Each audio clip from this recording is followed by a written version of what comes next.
CR101radio.com, podcasts, and more. This is R.J. Rushdoony, Easy Chair number 136, December the 12th, 1986. Otto Scott and I are going to discuss revolution this evening. This is very closely related with the subject we did earlier on Romanticism. The two go hand in hand.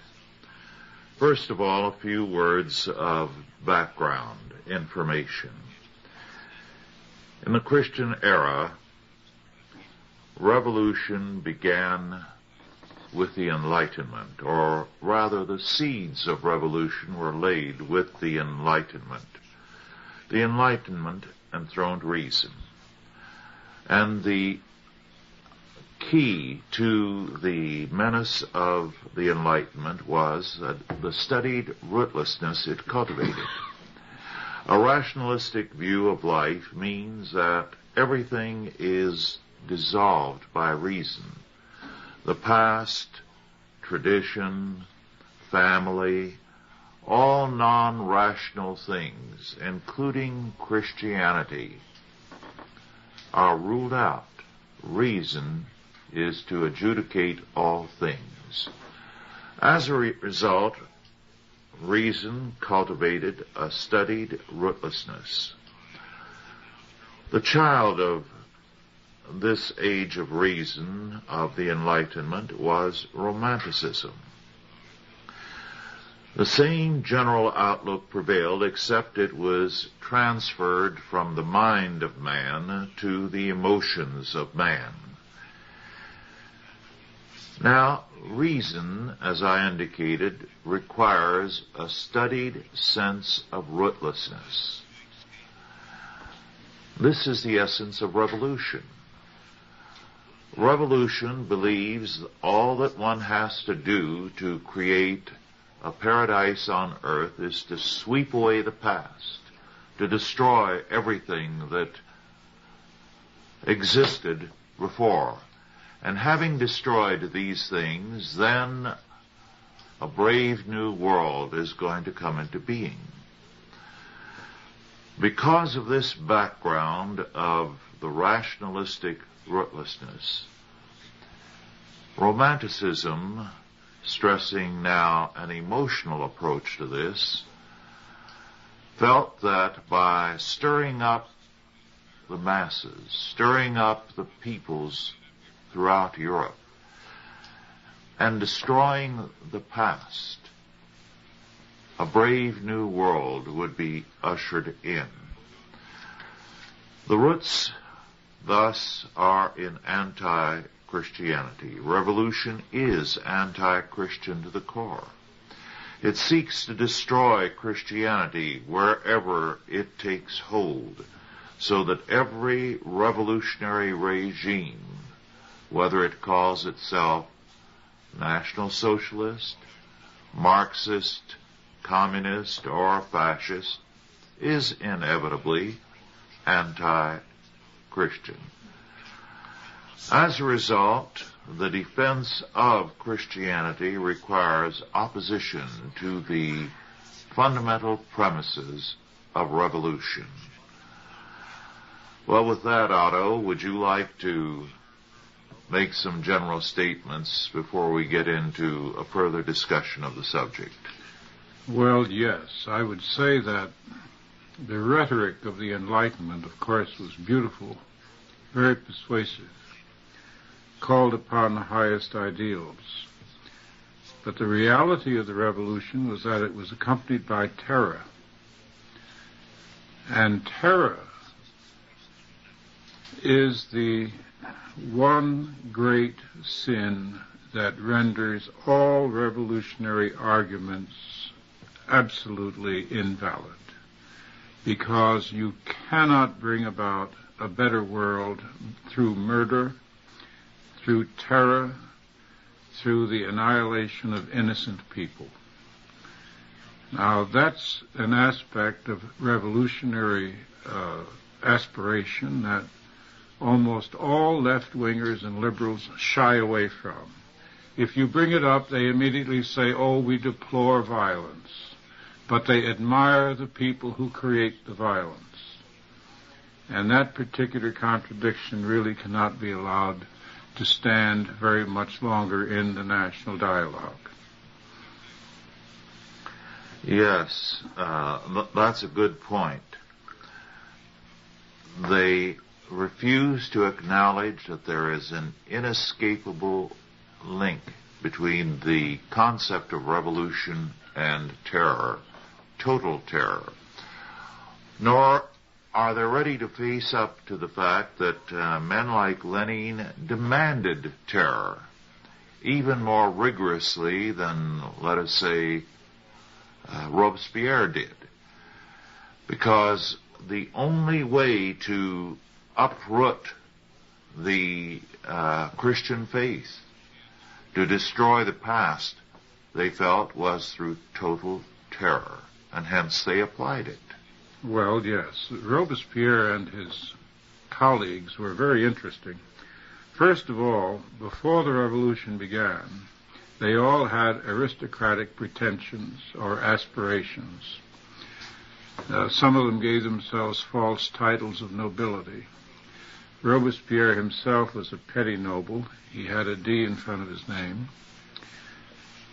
And after the guillotines began, after the terror began, there was no question of guilt or innocence. For the first time in history, there was no question about guilt or innocence. The people who were sent to the guillotine were not sent to the guillotine because they had done anything wrong. They were sent because of what they represented in the minds of the revolutionaries.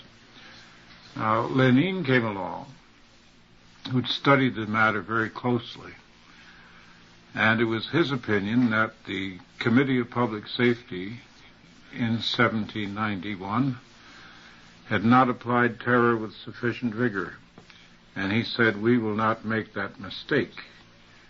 Now, what he did was to add a dimension to revolutionary terror, so that terror which was used in the French instance to achieve power was established in the Soviet instance to maintain power.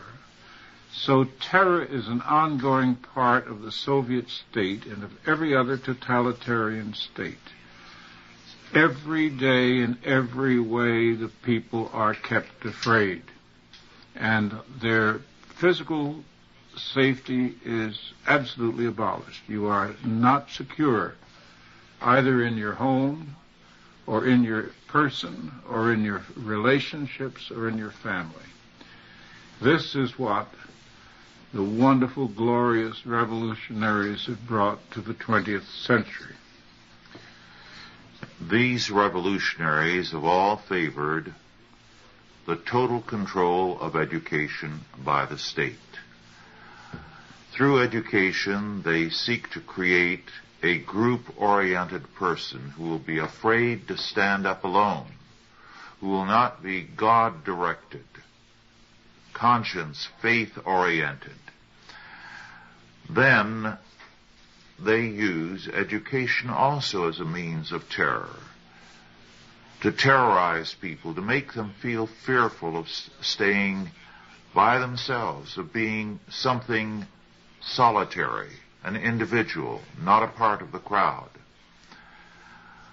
Otto, you have developed very clearly the nature of revolution in your study of Robespierre, The Voice of Virtue, which is still available through Ross House Books if any of our listeners are interested. Why don't you tell us something about the meaning of a purge as the French Revolution developed it? Well, that was the first time the word was used in that sense. It has always been, it's an old medical term, of course, a purge, a purgative. And when Robespierre and his friends brought up the phrase as a means of expelling what they believed to be waste material from the body politic. They were actually referring to human beings as feces. And that's the way they thought of them. Some of them wanted to do what was later done by Pol Pot. They wanted to reduce the entire population of France, 25 million people, down to, say, 5 million, who would be totally docile and governable. The whole question of revolution, of course, is something that has been held up to all the young people of the United States and the Western world ever since 1917 as the real goal, the most attractive, the thing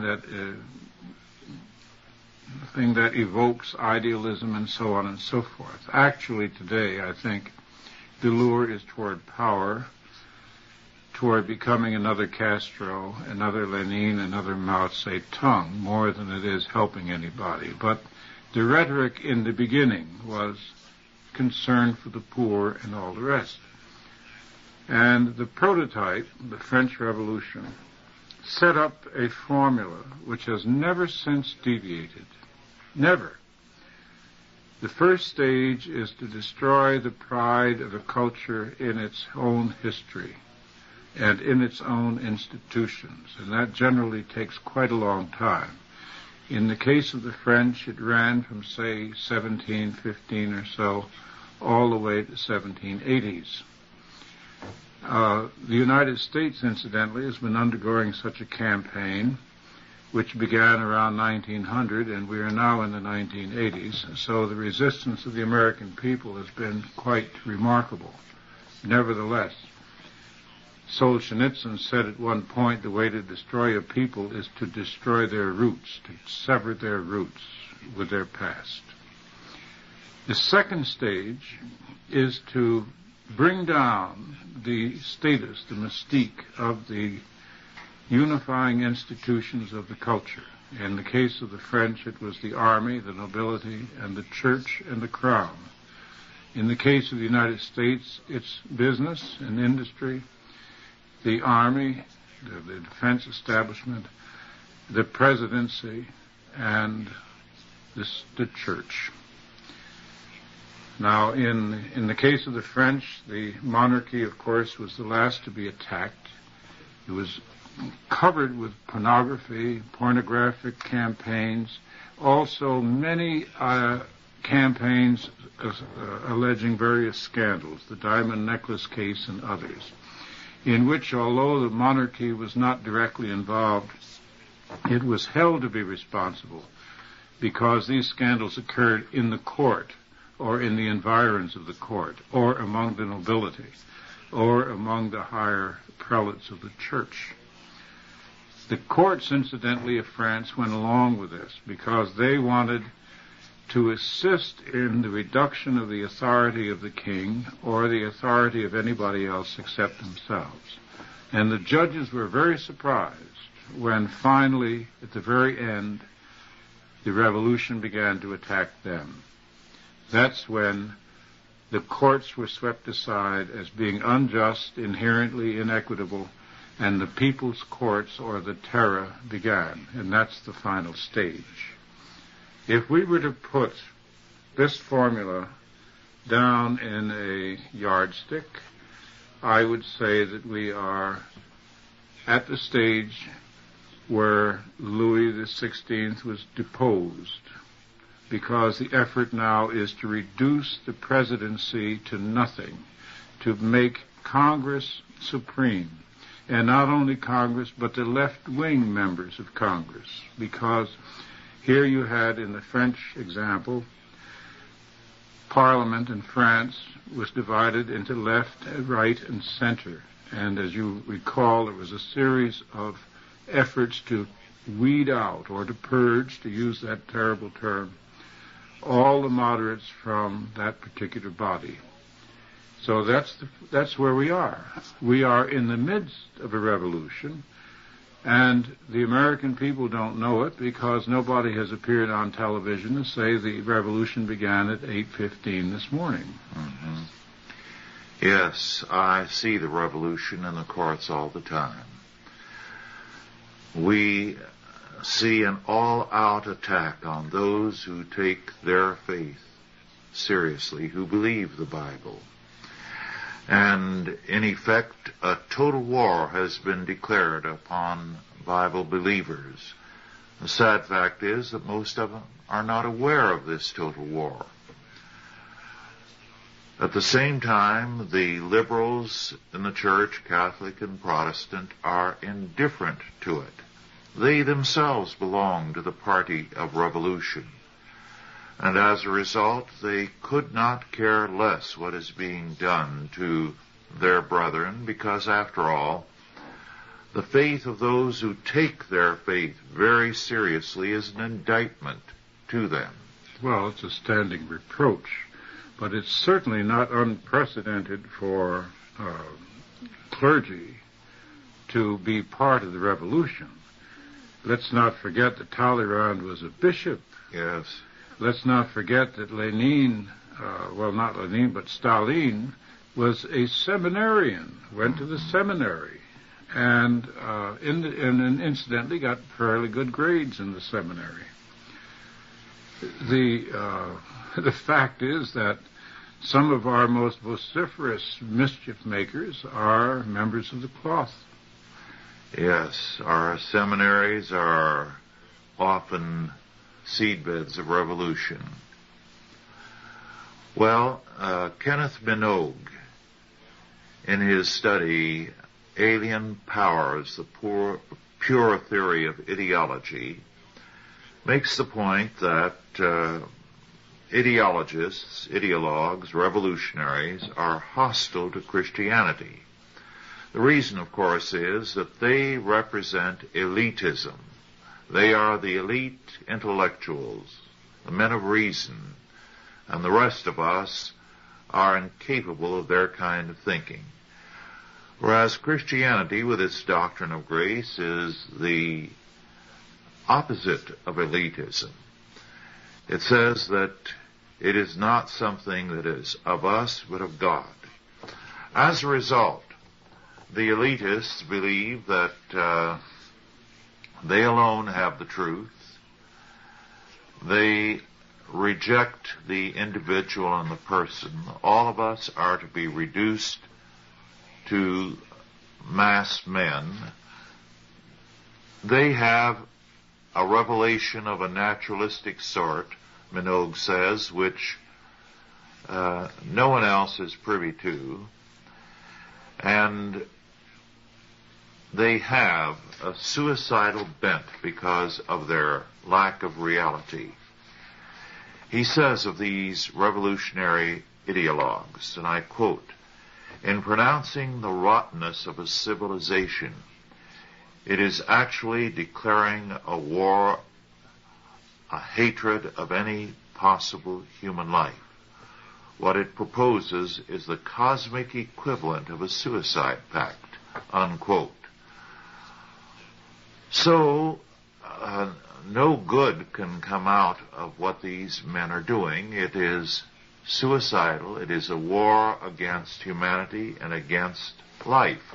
Shafarevich, in his book on socialism, said that in the final analysis, socialism is a war against life. These people see the motor of history, to use Minogue's term, as themselves. They are self-nominated as the mouthpiece of history. Oh, yes.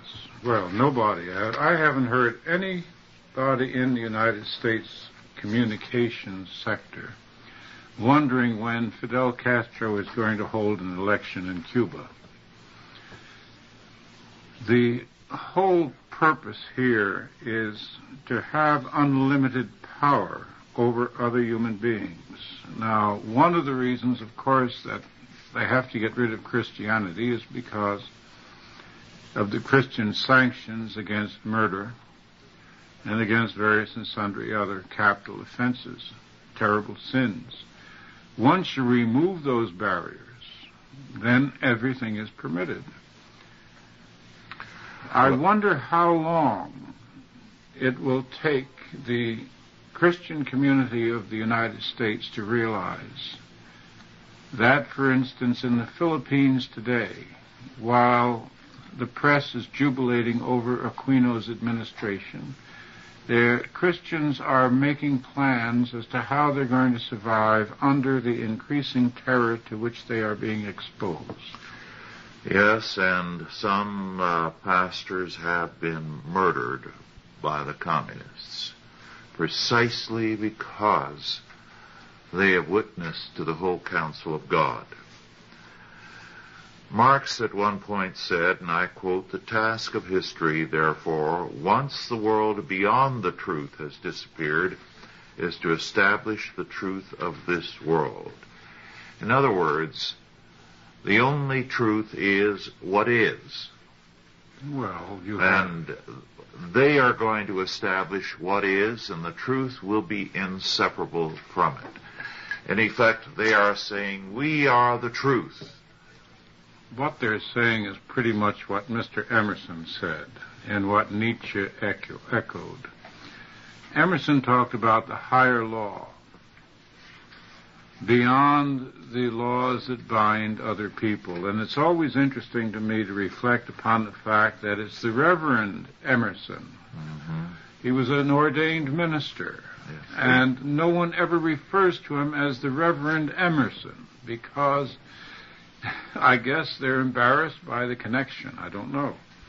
In any event, Nietzsche went around with Emerson's essays in his pocket, underlining all kinds of passages, especially those that discuss the business of being beyond good and evil. In fact, that was one of Nietzsche's books was entitled that, because Emerson fell into this Hinduism as he understood it. And as you know, Shiva, the god of creation in Hindu mythology, is also the god of destruction. So that in Hinduism, virtue and vice are equal. Either one will lead you to nirvana. No crime is unthinkable or undoable because it doesn't interfere with your chances of going to heaven in that particular religion. This is what attracted the Reverend Emerson, and it attracted Nietzsche, and it attracted Lenin and Stalin and the others. I just got through reading a biography of Stalin, by the way, and it's interesting, by DeYoung, Alex DeYoung. He made it his business in the course of his rise to power to have killed every man who ever at any time not only contradicted or differed with him on any subject at any time, no matter how trivially. Mm-hmm. Yes. Your point about Ralph Waldo Emerson is very important. What he did was to take Unitarian thinking and make it, as it were, the Catholic faith of America and of Western Europe. Emerson's thinking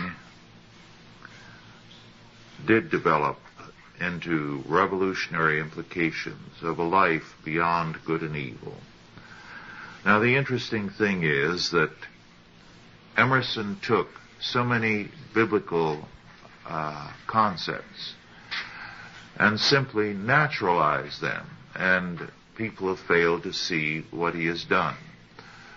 The intellectuals of Europe and of this country picked up on the dangerous implications of his thinking, but other people naively did not. For example, one of the great verses of Scripture, Romans 8:28, says that all things work together for good to them that love God, to them who are the called according to his purpose. Now, the plain statement there is that all things work together for good only to those who are the called of God. They do not work together for good to those who are evil. No, of course not. They work together for evil, for judgment for them. But Emerson took this and used it endlessly in a naturalistic sense. He went so far in a lecture in London, and even Carlyle couldn't stomach this statement, as to say that even when a man visits a brothel, he contributes to the future betterment of the human race. Now, that was a naturalistic concept of Romans 8:28. In other words, if when a man goes into a brothel, if a man does anything that is sinful, he still contributes to the future and the betterment of the human race. What if you have total terror?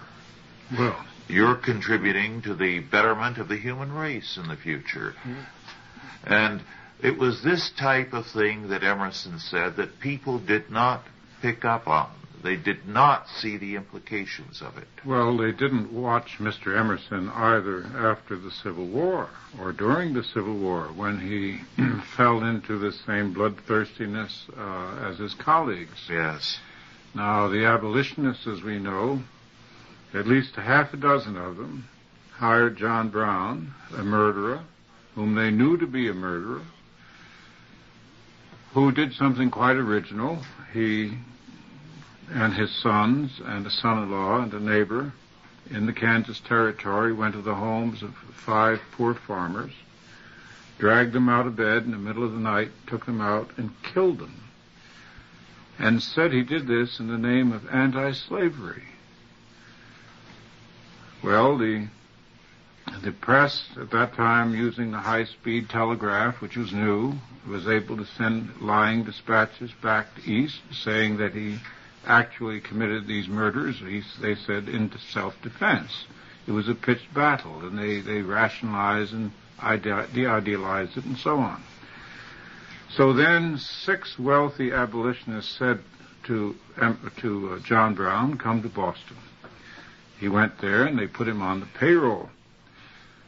Our historians have always said, well, John Brown fooled them. They didn't realize that he really meant what he said. But, of course, when I looked at the evidence, I thought, if he fooled them, why did they give him guns? Mm-hmm. The whole case falls on the fact that they provided him with guns and ammunition. And you don't do that for somebody who's simply a rhetorician. In any event, Mr. Emerson knew these men. Mr. Emerson was also one of the supporters of John Brown, as was Thoreau. When John Brown was finally captured, Emerson finally said, well, I think the old hero went a little bit too far that time. And that was to extricate himself from any guilt, probably. They knew what they were doing when they hired a man who was a horse thief and whose prophetic mouthings were hypocrisy. Well, we have here, I think, the original formula for modern political terror. It consists of only 3 elements. 1, a murderer capable of killing innocent people in the name of a noble cause. 2, a press that will rationalize those murders to help that cause. And 3, wealthy and influential people to advance the money and the guns to help the cause. So here you have it. Now, Lenin and Robespierre were more honest in their day. Once they had the chance, they killed everybody in sight.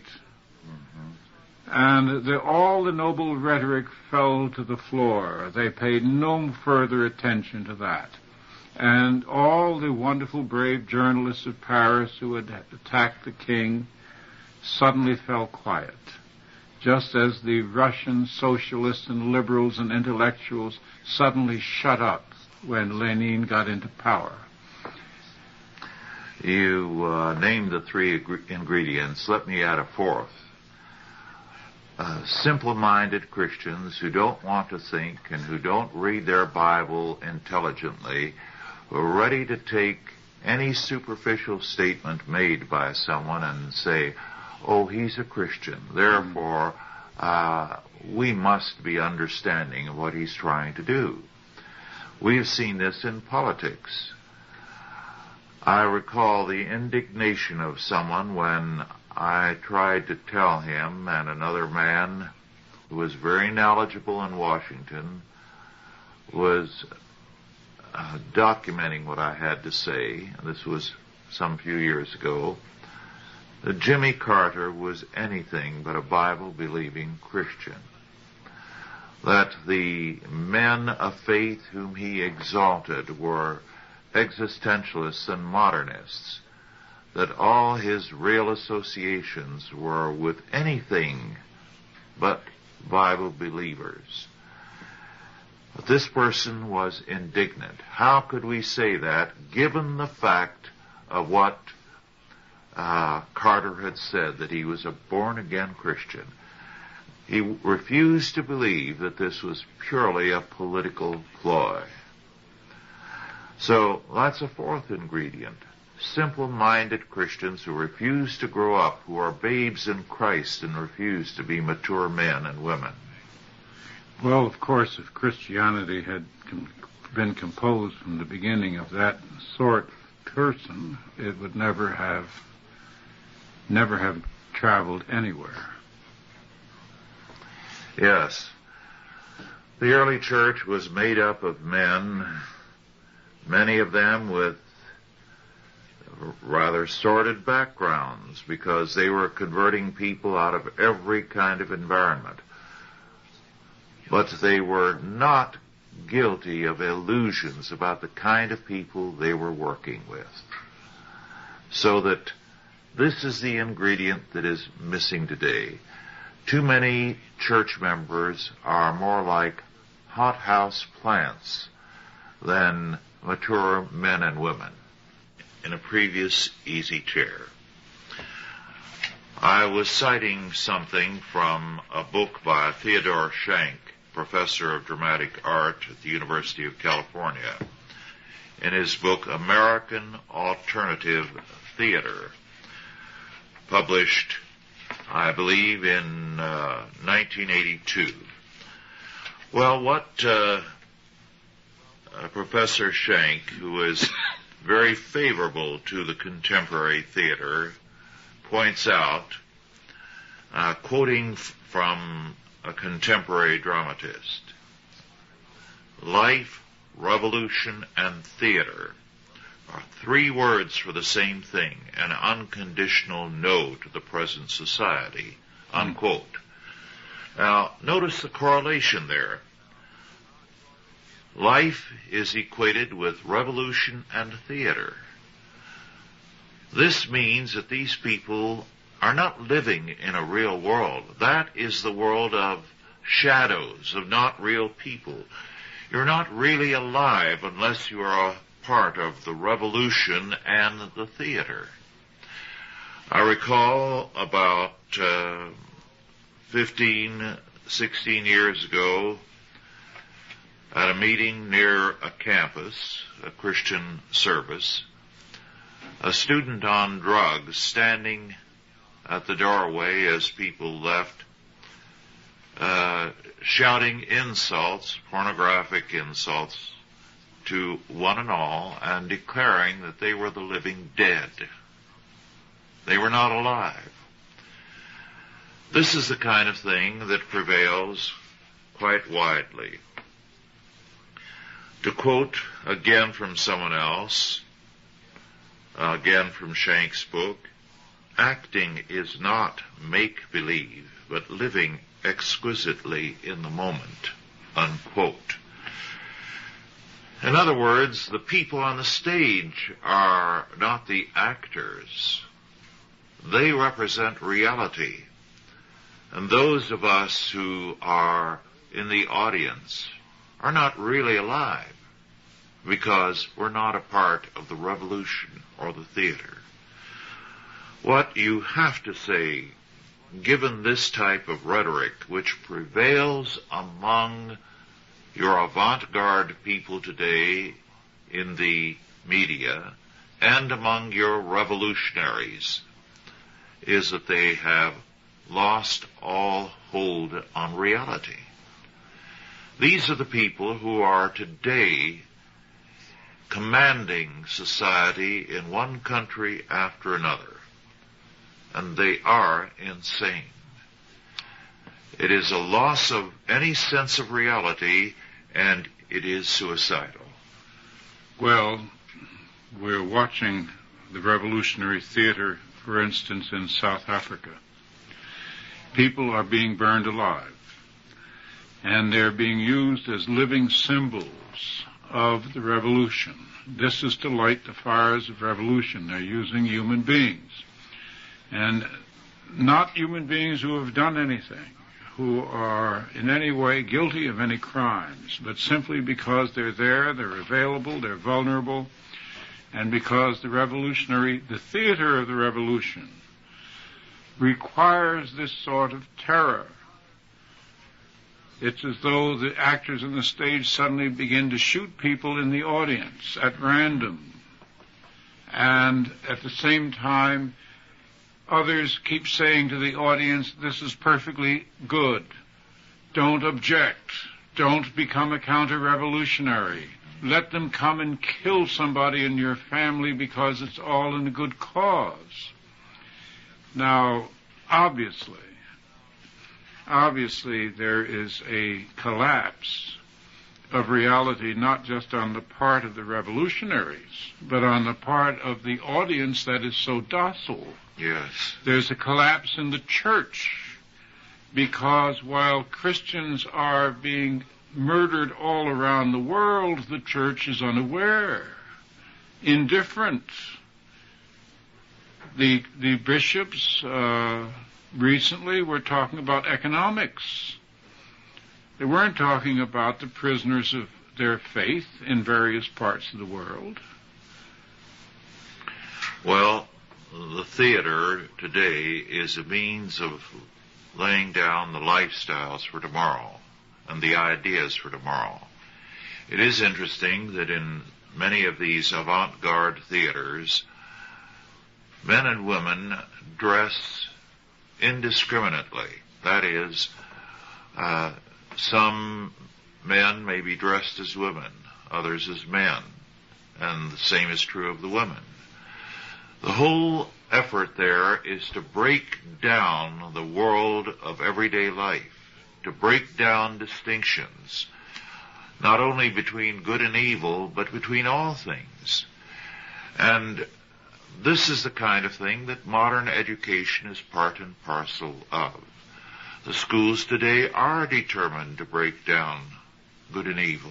It's a very interesting point. I saw a program the other night, or a part of a news program. You know, they don't give the news. They intersperse it with little lectures and little propaganda playlets which they devise.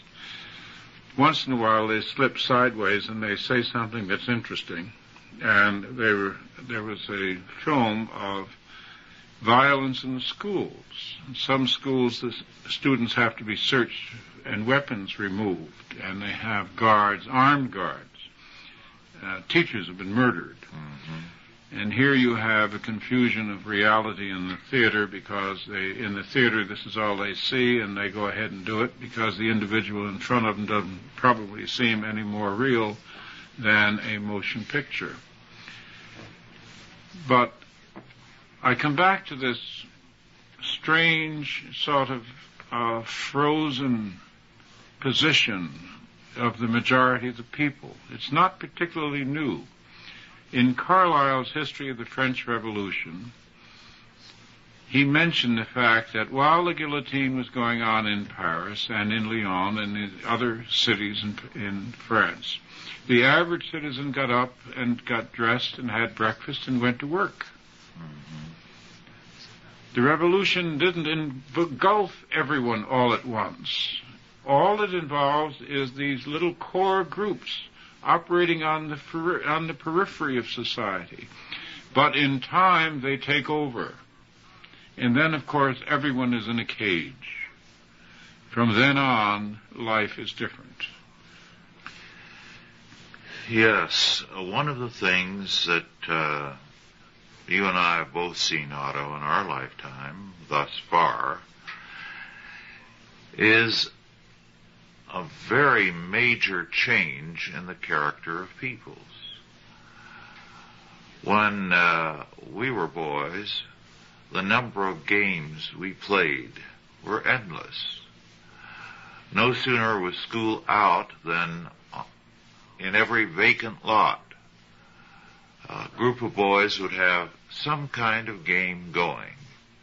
Games we invented, or baseball, any number of things. We played. But today, youth are spectators. Well, they're either spectators or they're supervised. Yes. The endless variety of folk games that were legion, that had existed in this country from early days, have disappeared. Well, they're unknown now. All sorts of things have changed. We used to send valentines, often anonymously, I suspect, somebody that you admired very much and were afraid to say hello to. Now I understand the kids are ordered to send valentines to everyone in their class, which of course destroys the whole point of a valentine. Yes. Well, they said, we don't want anyone to feel bad. Well, you have television providing games instead of people playing them. And violence is what is making football increasingly popular. So that you have a people with a joy in violence who are increasingly less and less able to do any fighting themselves. One of the rituals of growing up when we were young was that you had a lot of fights. Well, you had to learn to defend yourself. Yes, but that's no longer true. Nobody was hurt. You might get a black eye, but I can't recall any worse injury. Lots of fist fights, but little boys really can't hurt one another very much. And when two boys got into a fight, the others stood around. And if anything proved to be dirty, they intervened immediately. Now, that type of fight no longer takes place. It's a gang picking on an individual. And you're either a member of a gang or you're wiped out. Well, we're going up and down the scale, and we're talking about the collapse of many different sorts of values on many different levels. I was not too long ago in a large airport, and I had to sit there for a while waiting for my plane, so I watched the people, and it occurred to me that nobody dresses anymore, that everyone wears a costume. Mm-hmm. And you could almost tell who they were by the costume. Mm-hmm. Certainly you could tell the class by the costume. Strangely enough, most expensive rags, Anne tells me, are very expensive. I'd see somebody that I looked as though in need of help, and she'd say, oh no, that's a very expensive outfit. So that also occurred, just prior to the French Revolution, when the court gave up all its fancy clothes and it began to dress down and to dress very simply. And Marie Antoinette played at being a milkmaid and so forth. I mean, everyone was going to be in a sort of a false equality. Call me Jim, that sort of thing, and you shouldn't take it too seriously. But it means that the ground is shifting underneath. Yes. And we hear a great deal against traditionalists, and of course now the word fundamentalists. Bible believers you mentioned before, in Carol Quigley's very interesting book, Tragedy and Hope, he was describing the Boers in the end of the 19th century who were broken out of their isolation by the great British Empire. And Quigley, who was a non-believer, described the Boers as ignorant Bible believers, Bible readers, he called them. And I thought that's quite an interesting charge. Now, of course, we can go on, look at the manner in which the university professors now, the left-wing professors, are using the South African situation as a means to recreate the 60s. Yes. In any healthy culture, those on the lower levels seek to emulate those above them and to improve themselves intellectually, to improve themselves socially, financially, to improve their appearance. But what you have in a revolutionary era is the reverse process. Van Til has described it on the intellectual level as integration downward into the void. Interesting.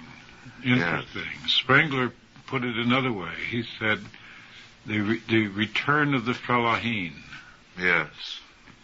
In which we're actually contemplating this moment, the possibility of a world that consists of an elite, a global elite, and a global fellaheen.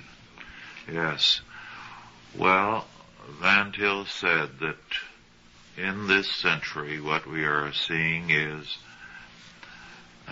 men integrating downward to the lowest level, then forsaking everything in their being except the unconscious, the triumph of the unconscious in man, then integrating backward into primitive man, and back to the lower levels of life, and finally into the void.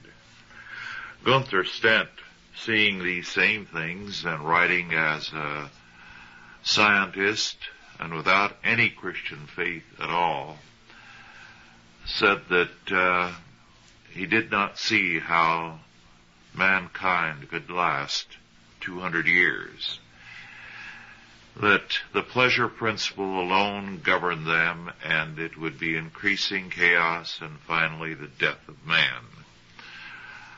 One of the reviewers said that he could not buy Dr. Stent's optimism. Optimism. Yes, 2 centuries, he said, was too long a time. Well, on the other hand, Nadezhda Mandelstam, after her husband died, and after she was exiled to the provinces and teaching because she was very well educated, and of course she was interesting to me because she and her husband were part of the revolution, and she'd had an excellent background in education, very high level, very well educated and so forth. They rejoiced until, of course, the revolution engulfed them together with everyone else. And she was trying to earn a living as a teacher, but her curriculum was very restricted to what the party line permitted. And she despaired of the young people. She said, how are they ever going to recover even a little bit of what we had? And then, to her amazement, they began to come to her with the eternal questions and answers. And we know, of course, that there is an underground Christian community in that part of the world which is very sincere because it has seen the devil and it believes in God. And therefore, I came to the conclusion, reading her book, that actually the human race is ineradicable.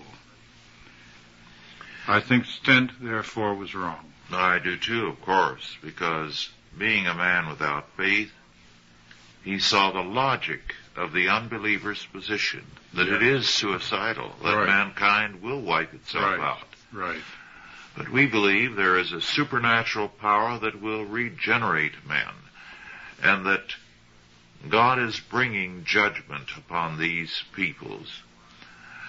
God is allowing them to have their own way, and their way is death. So they are eliminating themselves from the scene. But we can have nothing else until Christians make a stand. Spengler, in the next to the last paragraph of his Decline and Fall of the West,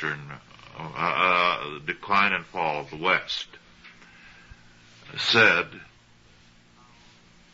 that power is never replaced except by another power.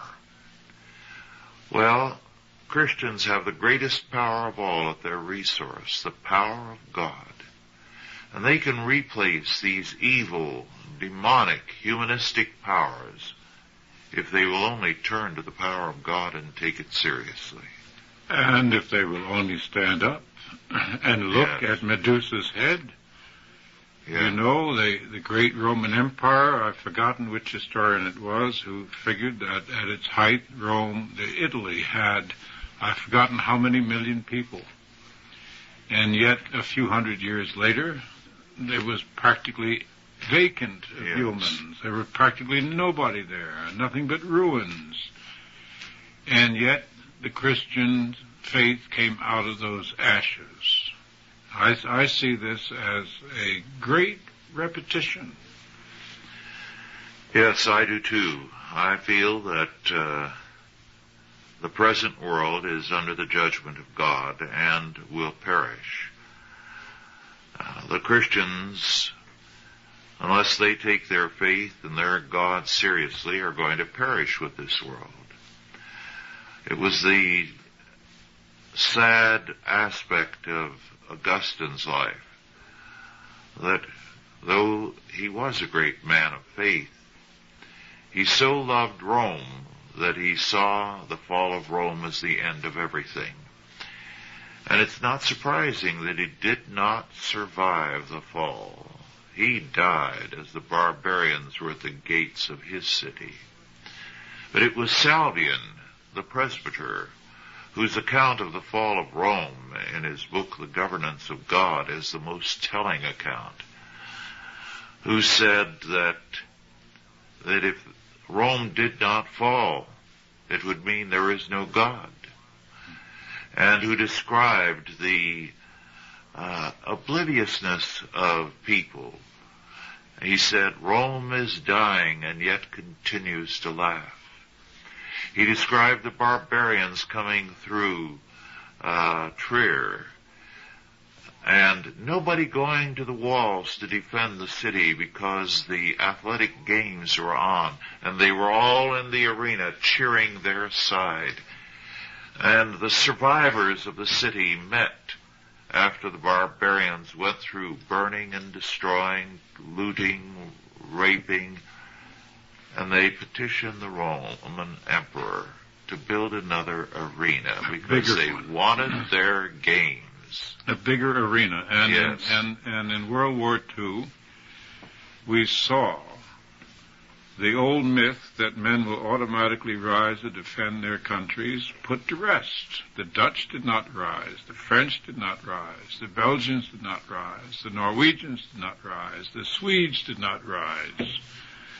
And later on, when the Soviets poured into the Middle Europe, those people stopped fighting. Mm-hmm. Now, men will not fight unless they have something to fight for. Exactly. And without faith, men will not fight. They can be driven to battle, but they won't fight. And as faith has waned in this country with each successive war in this century, the firepower of American soldiers has decreased, meaning that a large number of them, an increasing number, simply never use their weapons. Well, we have so many men in the rear. We have man after man after man in the supply and in the military police and in the clerks and so forth. The fellows who finally get up to the front line are pretty small. Mm-hmm. All the sharp ones get themselves a better job. But I do see in younger people and older people too, all kinds of signs of awakening. I think we were talking before we got on this subject about a publication that put out a special issue just looking at the religious right, and suddenly found themselves inundated to their almost to their horror, because they had not thought these people were that numerous or that important. And although ACLU is trying to stamp out Christmas this year, I don't think they're going to succeed. People should start calling the ACLU the Grinch. Even the Wall Street Journal this morning had a comment about it. They said, if a public official says Merry Christmas to another public official, will that be a conflict of church and state? Well, you notice as we go to town, it doesn't say Merry Christmas anymore. Happy Holidays. The word Christmas is being dropped out.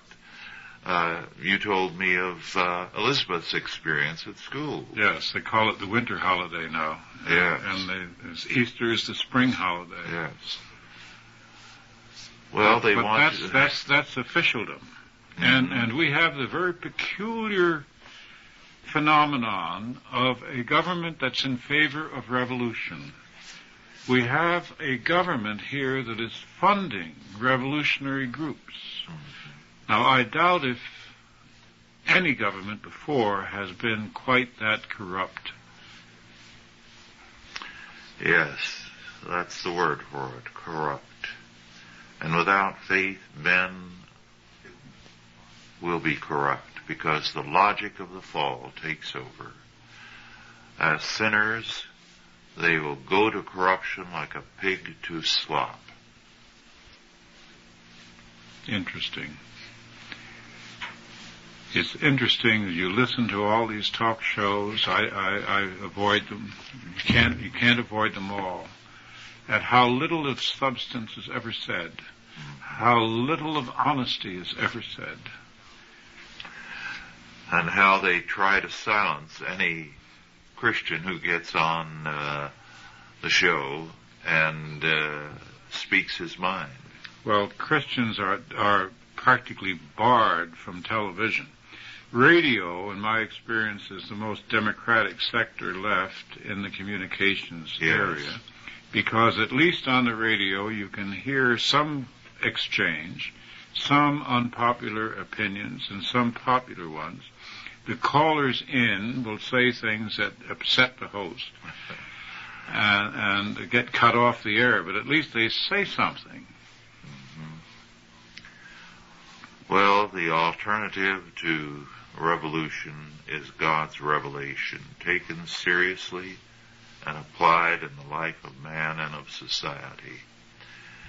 And of course, what we're trying to do here at Chalcedon is to lay down the framework for a Christian view of man and society, an outline for the future, because we believe more than others the situation is very grim, and we believe more than others that there is a godly answer to this. Oh, indeed. Courage and faith can change everything. Nothing in history was ever inevitable, and nothing in the future is inevitable. It is all within the hands of individuals, and a nation of cowards will, of course, be abused. I can recall in my father's time, I remember we were living in Upper Manhattan, and the garbage men were making a lot of noise, and he called the mayor. And he got the mayor's office. And you know, they switched the garbage hours after that. Now, it was a good example to me. He didn't know the mayor, but he was going to talk to him, or talk to somebody as close to him as possible.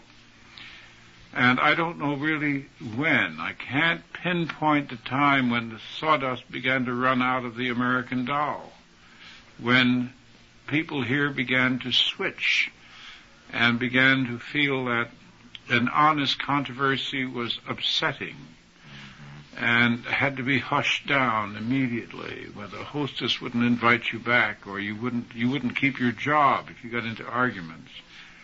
we used to get into arguments all the time. We could be fired, then be rehired. One fellow fired me twice. I quit the third time.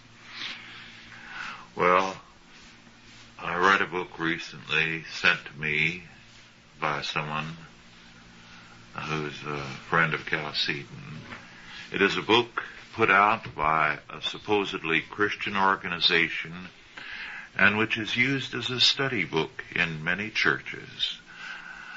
The group that puts it out is supposedly one of the strongest Bible-believing groups.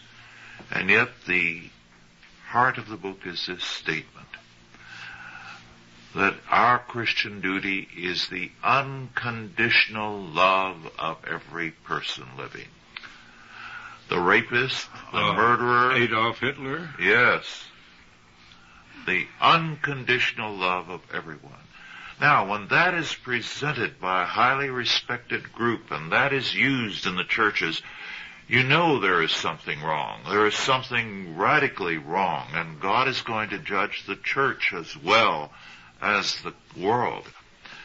We are told in Scripture that judgment must begin at the house of God, and it will.